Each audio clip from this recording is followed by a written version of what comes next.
Greetings from Toronto, Canada, and from Jakarta, Indonesia. The COVID-19 pandemic and associated containment measures have triggered the deepest global recession in 8 decades.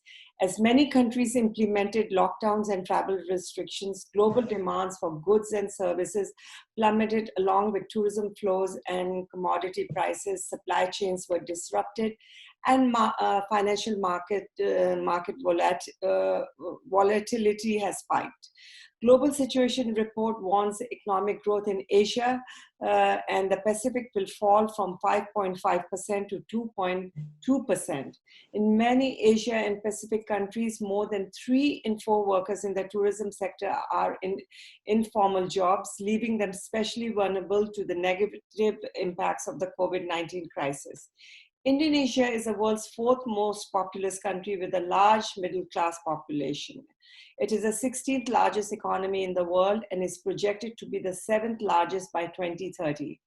However, this country too is now paying its share of COVID tax. By the end of 2020, due to COVID-19, the annual GDP growth is expected to be between 5.3 and 7.3% lower, with its tourism sector in extreme crisis. Ladies and gentlemen, it gives me immense pleasure and honor to welcome the Honorable Mrs. Rizky Handayani, Deputy Minister for Tourism Products and Events, Ministry of Tourism and Creative Economy, Republic of Indonesia. Welcome, Madam. Hello, hi. Thank you, Sumaira. Thank you so much for being with us. And I know our meeting has been long in making, but I really want to hear your story. So let's get started straight away. As of September 3rd, 2020, as many as 184 plus cases have been confirmed in Indonesia, with 7,750 deaths and 132,000 recoveries recorded so far. Indonesian economic prospects were addressed, have been on the long road to recovery. The unfortunate truth is that for now, Indonesia's new normal is without tourism. What's the outlook for tourism and hospitality moving forward?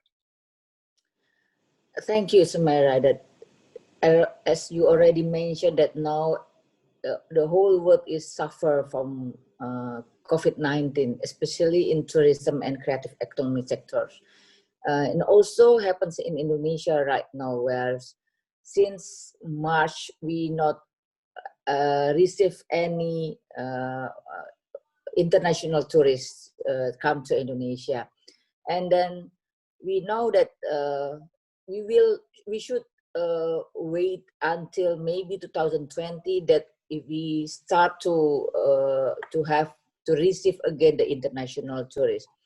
With the COVID-19, we realized that there is a changing perception and also changing the behavior, the preference of tourists that will, when they choose the destination to visit. So this is also become our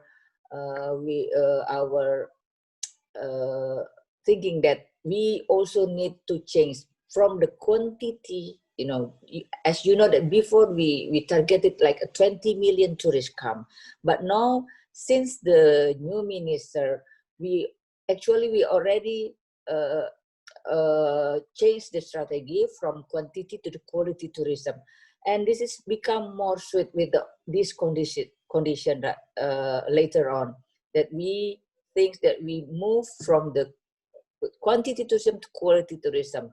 It means that we also need to prepare the destination, become the quality destination later on. So our infrastructure, our amenities, and also our tourist attraction need to be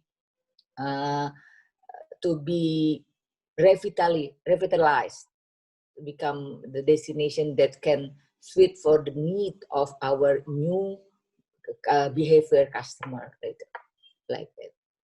Yeah. Thank you. Thank you for that explanation, Minister.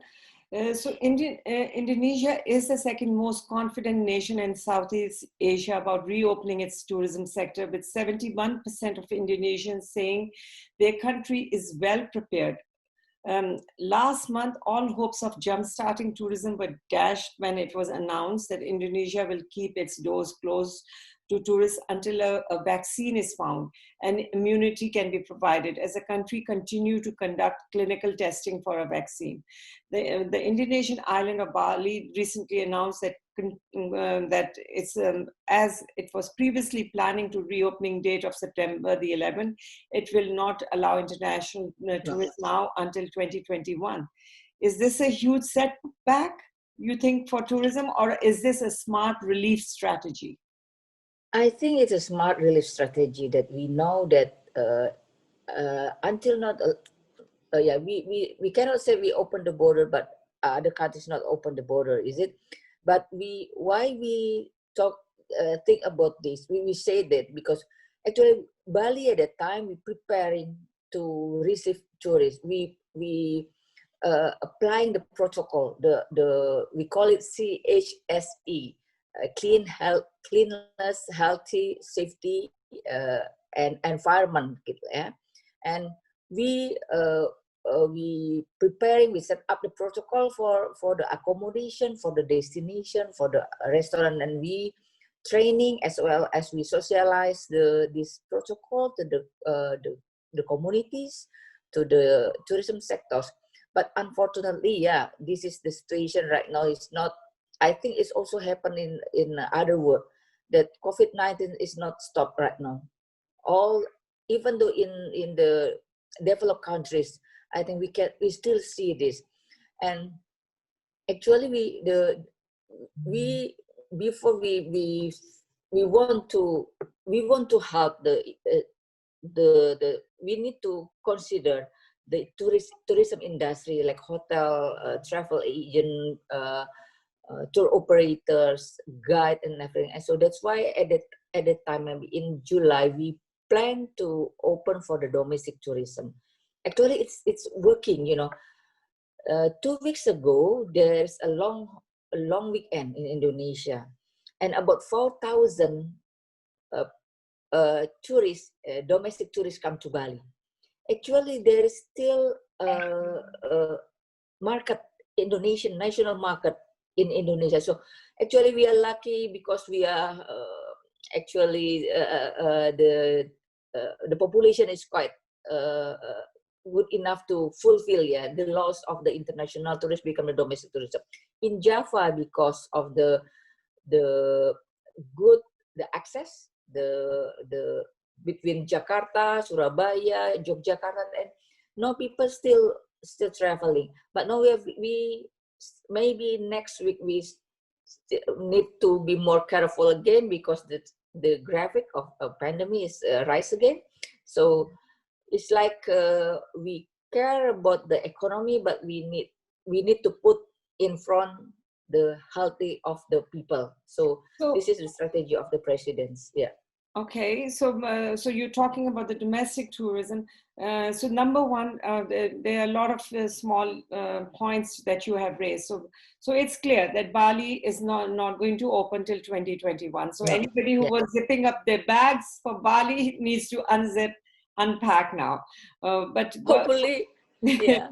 Okay. Hopefully, maybe in December when we are always praying that because this COVID is not because we're not ready, but because of the COVID, this is we need to take care of. Yeah. Okay.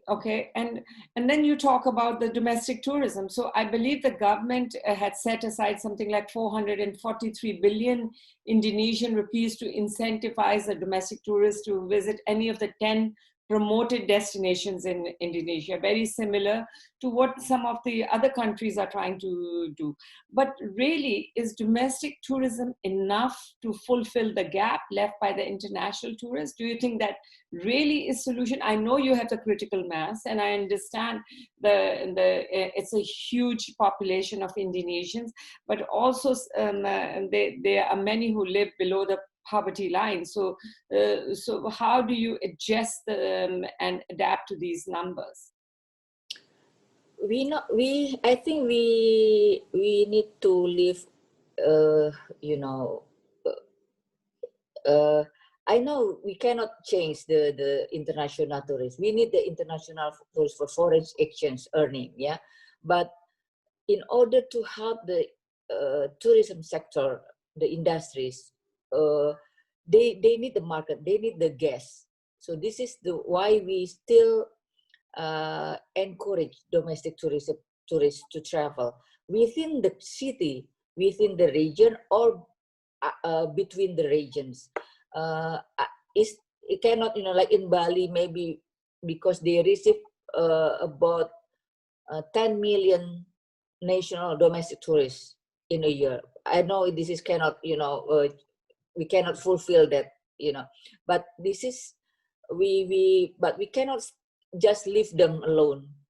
Yeah. The government cannot just leave them. Okay, we're still waiting for the international tourists. This is why government thinking that we know that until the end of this year, there is no international tourists. We already prepare for that. This is why we asked to Indonesian people. So just traveling in Indonesia or around Indonesia. This is what now we can do. We give the incentive to the package, to the airlines. We're working with the airlines. We're working with the travel agents, and also we're working now with the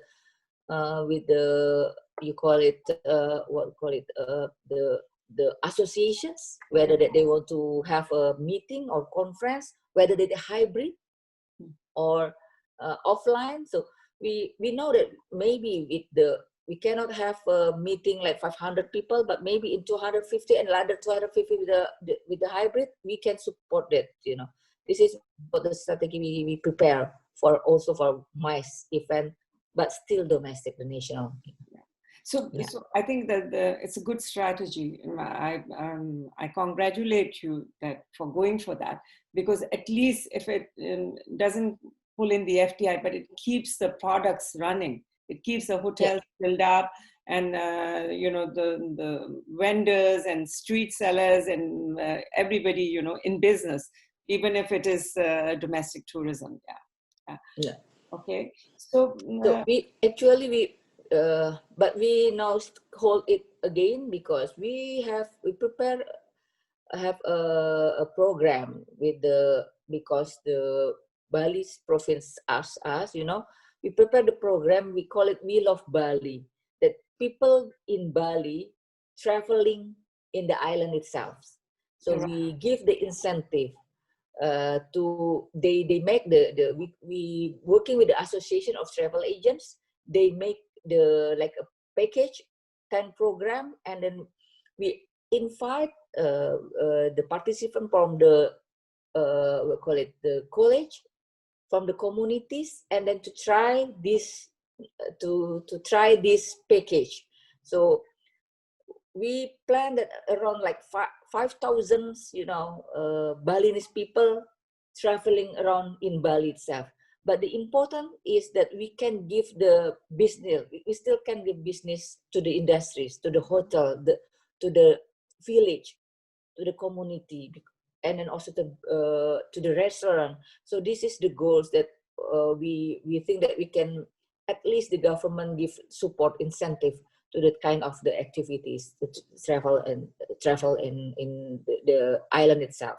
Okay, so just talking about, it's a good point you have raised about the government incentives. Okay, I mean, other than obviously in the government's aim is to stimulate tourism by focusing on the domestic destinations, and there is some level of financial support. The aid package was to include funds dedicated to lowering domestic airfare prices for those destinations, the 10 destinations, by 30% from March to May.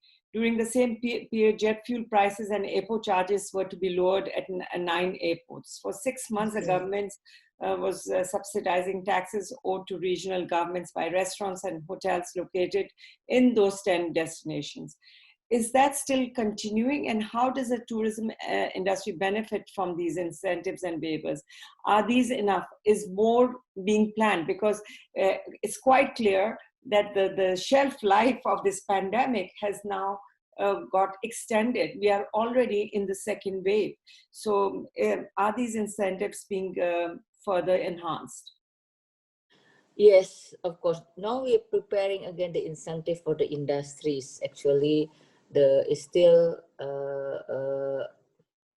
the Ministry of Finance and the coordinating Ministry of Economic now is preparing like incentive for the industries that still continue for the next 3 months, and also we already got the industry also got the incentive for the electricity. They don't have to pay for what you call it. It's not they only pay the use of the electricity, it's because before that we have they should pay like some amount for like a monthly amount, whether that you use or not. But now they only pay for the amount that they use.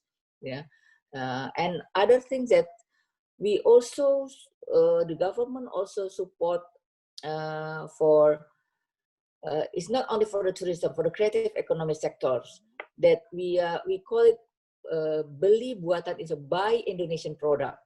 So we set up the platform, and then we create the what you call it economic, the enterprise that the medium and small medium enterprises to join this, and then the government buy the product.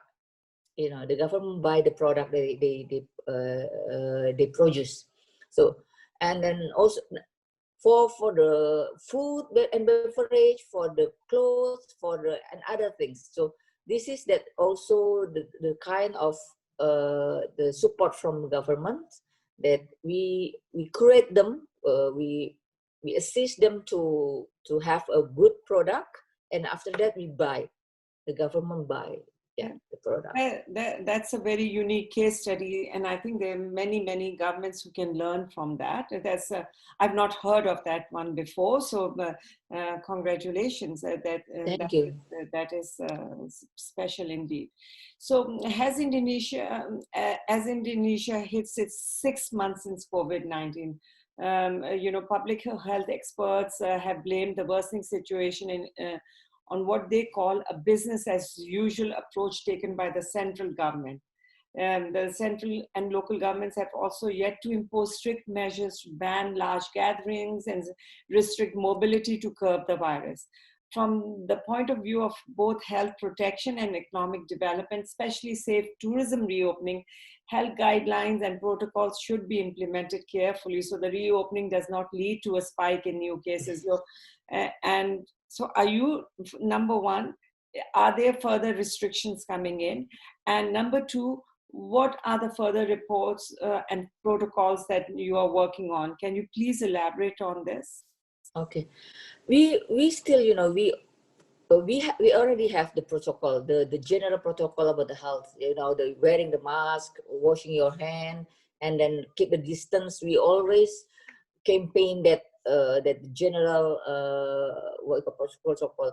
But also the Ministry of Tourism also produce some protocols, like protocol for diving. We're working with DAN, maybe Diving Alert Network International, that's based in the United States, with our diving associations and our diving industry. We also now in the process of for MICE. We discuss it also with the ICCA Southeast Asia. I'm working also with my team also now preparing for the events. How to still running the events, and protocol for what we call it, a marathon, because okay. Still there's a demand for doing the marathon, for doing the sport tourism, but we need the protocol. So the protocol for the marathon, protocol for the whitewater sport. So this is kind of protocol that we still we prepare, and then actually the diving it's already done. Maybe next week or next 2 week we will launch that. So because we are really realize that we need to have this, and then the association, also the industry, ask the government to produce this kind. So this is not only government want to have this, but also the communities need that in order to prepare to prepare them with the new normal, protocol, new normal situation when later on the tourists will back. Yeah.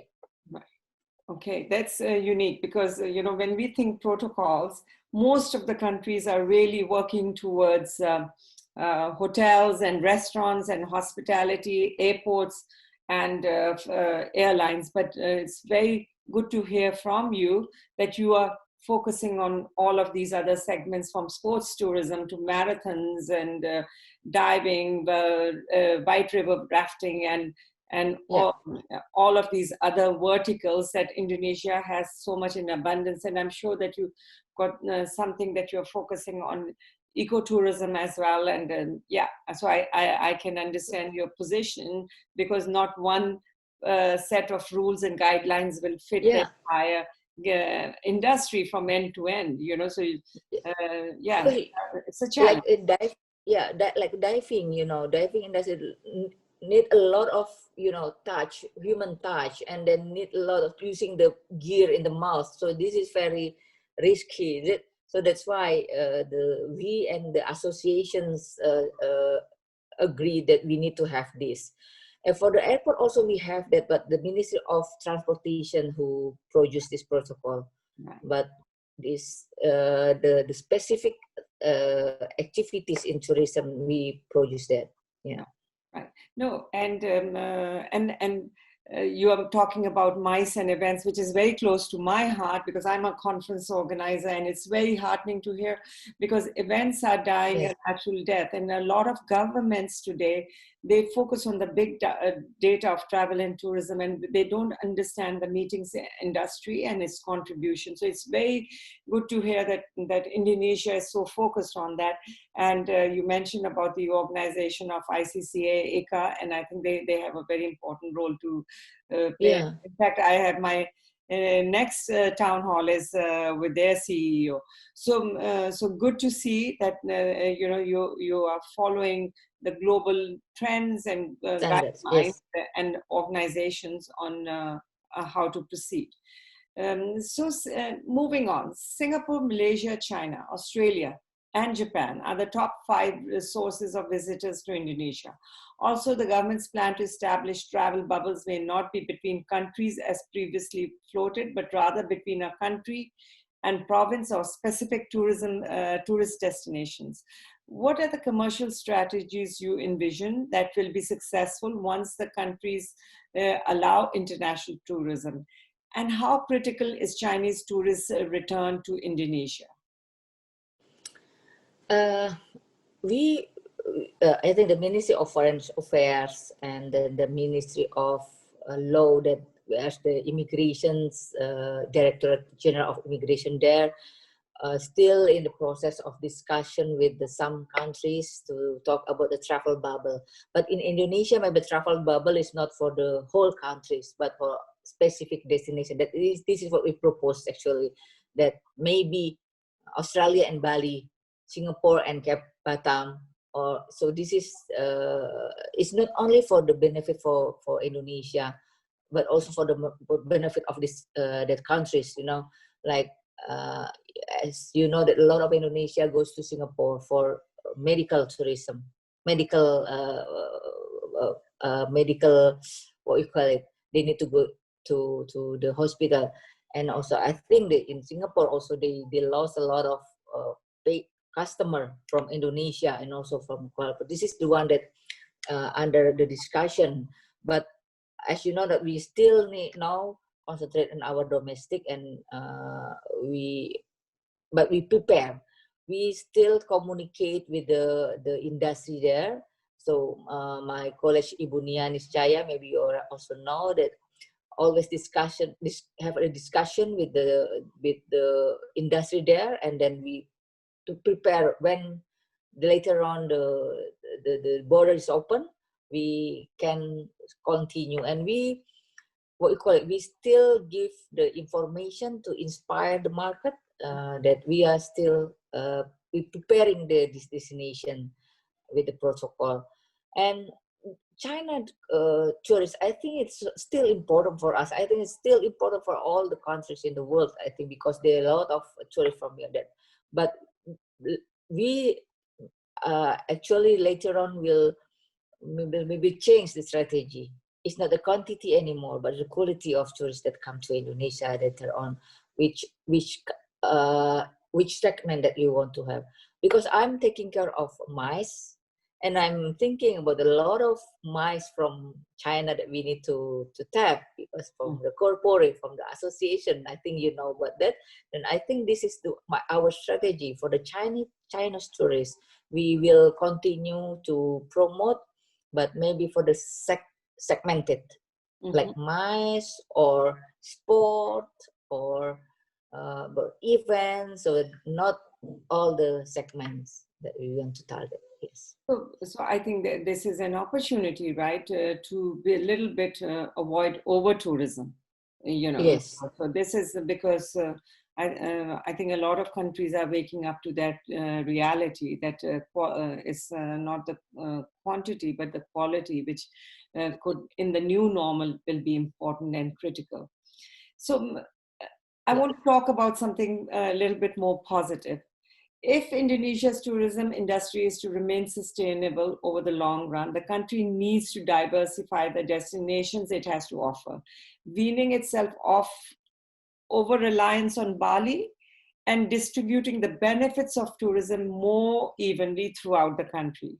So there is an opportunity. I think you and I had a webinar some time ago, and we spoke about it, that there are many, many, many other new destinations that can be developed and are just perfect for tourism investment projects. So COVID or no COVID, is this still a good time to invest in Indonesia? And what incentives the government is offering? Talk to our investor community. We still continue the development of 5 super priority destinations, like in Toba, in Mandalika, in Lombok Island, in Borobudur, surrounding Borobudur, and in in Lombok, and in North Sulawesi. We still continue the development of that area.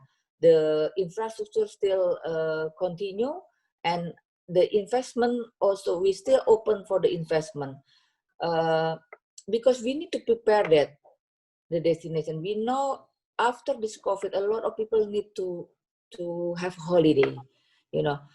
The like in Toba, the land is already ready and to receive the investor in the Toba area, and then the Ministry of Public Works still preparing the road access.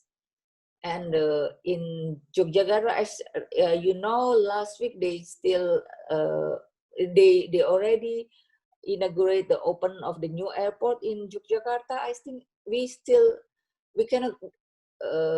cannot quiet. We need to still working, even though we need to be positive to prepare everything, So we still invite the investor to come to Mandalika, to Borobudur, to North Sulawesi, and also to Danau Toba, right, to invest there. Yeah. So that means there is room for further investments into the country. So work continues, and you don't want things to stop. You don't want to stand still, because Indonesia as a tourism economy is so big and huge, and is such a role model for the rest of the world. They, especially in your regional tourism, I'm sure a lot of governments are taking lead and looking at Indonesia, that what are the steps and measures you are taking. So this is a very, very strong message that Indonesia is tourism investment is still open for business and open for business. That's a great message. They need think about also when they invest in Indonesia. Yes, we know that we want the tourists from abroad to come, but they need also to think that the potential for the Indonesia domestic tourists, the strategy that I think the strategy to build in to invest in Indonesia, not only thinking about the international tourists but the domestic tourists as well.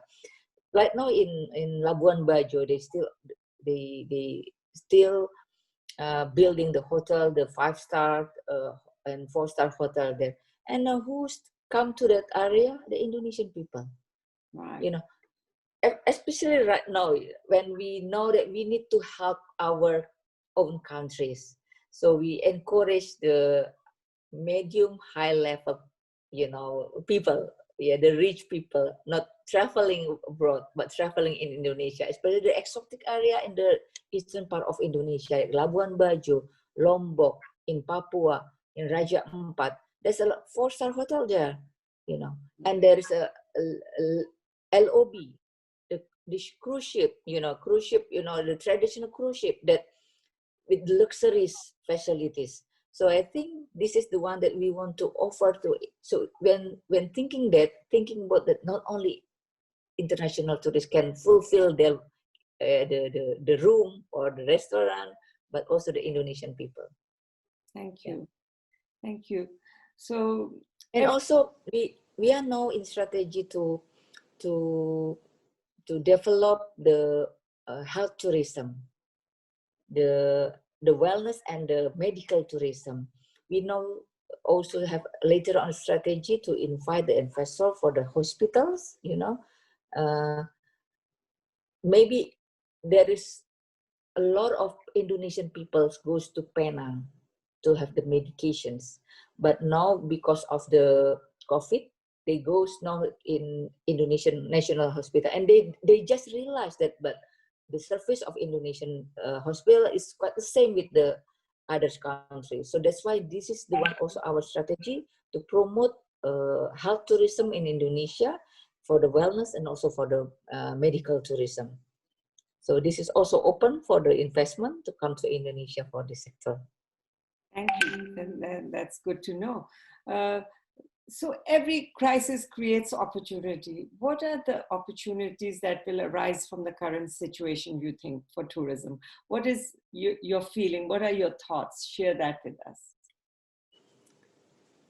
I know we need to be creative. The tourism people need to be creative to produce something, to sell something. The world will not be the same anymore. So we know that it's quite. We need time to recover back to the situations before the COVID. But I think what we need to collaborate. Now maybe before that we are only working by ourselves, but now we need to collaborate. All the sectors need to work together and then share the cake together. This is the time that we preparing the destination, thinking about the sustainability tourism.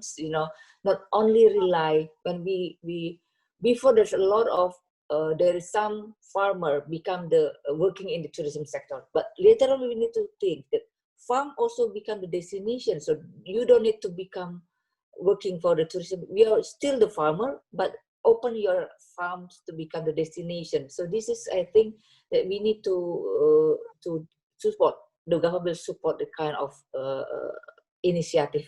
That's really, really interesting, because that is what they would classify as immersive tourism.